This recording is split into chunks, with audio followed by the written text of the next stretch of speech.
बांग्लादेश में बड़ा सियासी घटनाक्रम जारी है। शेख हसीना के प्रधानमंत्री पद से इस्तीफा दिए जाने के बाद अंतरिम सरकार का गठन हो गया है, जिसकी कमान मोहम्मद यूनुस ने संभाली है। पड़ोसी मुल्क में सबसे बुरा हाल अल्पसंख्यक और खासकर हिंदू समुदाय के लोगों का है।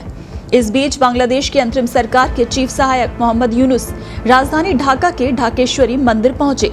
मंदिर पहुंचकर यूनुस ने हिंदुओं से मुलाकात की और सुरक्षा का भरोसा दिया। हिंदू जो कि सड़कों पर उतर आए और अपनी सुरक्षा के लिए वहां प्रदर्शन कर रहे हैं।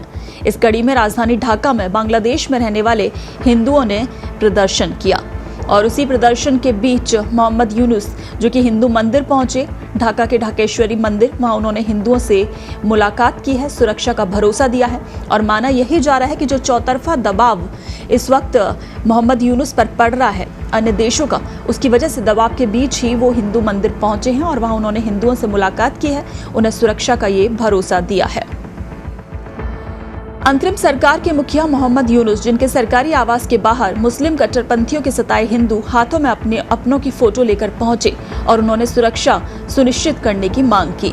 हिंदुओं का ये प्रदर्शन बांग्लादेश की उस पुरानी बीमारी के खिलाफ है जिसमें अराजकता फैलते ही मुस्लिम कट्टरपंथी सबसे पहले हिंदुओं को सताते हैं। तो रविवार को बांग्लादेश में हिंदुओं पर हुए हमले के खिलाफ बड़े पैमाने पर प्रदर्शन हुआ। इतने बड़े पैमाने पर शायद ही दुनिया ने पहली बार बांग्लादेश के हिंदुओं को प्रदर्शन करते देखा हो। शेख हसीना की सरकार की बेदखल होते ही जिस तरह से बांग्लादेश में खुलेआम हिंदुओं को निशाना बनाया गया, उसने वहां रहने वाले हिंदुओं के सब्र के बांध को तोड़ दिया और हिंदू सड़कों पर उतर आए।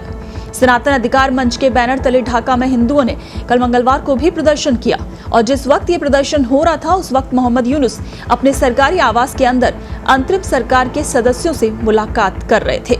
और इस प्रदर्शन से पहले बांग्लादेश की अंतरिम सरकार के चीफ मोहम्मद यूनुस राजधानी ढाका के ढाकेश्वरी मंदिर पहुंचे।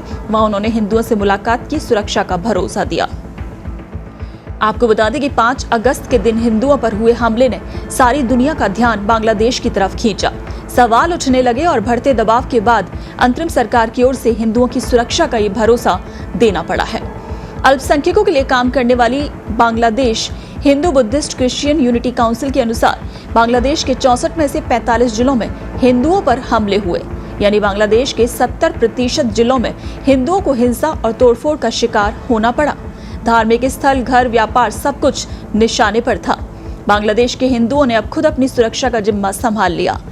मोहम्मद यूनुस भले ही हिंदुओं से मिलने ढाकेश्वरी मंदिर पहुंचे हों, लेकिन बांग्लादेश की राजधानी ढाका में ही हिंदू समुदाय के लोगों ने कैंडल मार्च निकाला और अल्पसंख्यकों को बचाने की मांग की।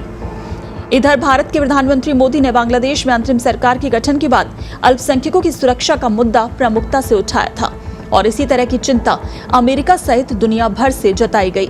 तो चौतरफा दबाव के बाद ही सही बांग्लादेश सरकार की नींद टूटी है और अब वो हिंदुओं और दूसरे अल्पसंख्यकों को सुरक्षा देने की बात कर रही है। लेकिन सवाल ये है कि इस तरह की कार्रवाई पहले क्यों नहीं हुई? क्यों मुस्लिम कट्टरपंथियों के सताए हिंदुओं को अपनी सुरक्षा की गुहार लगाने के लिए फोटो लेकर अंतरिम सरकार के प्रमुख के घर के दरवाजे पर आना पड़ा?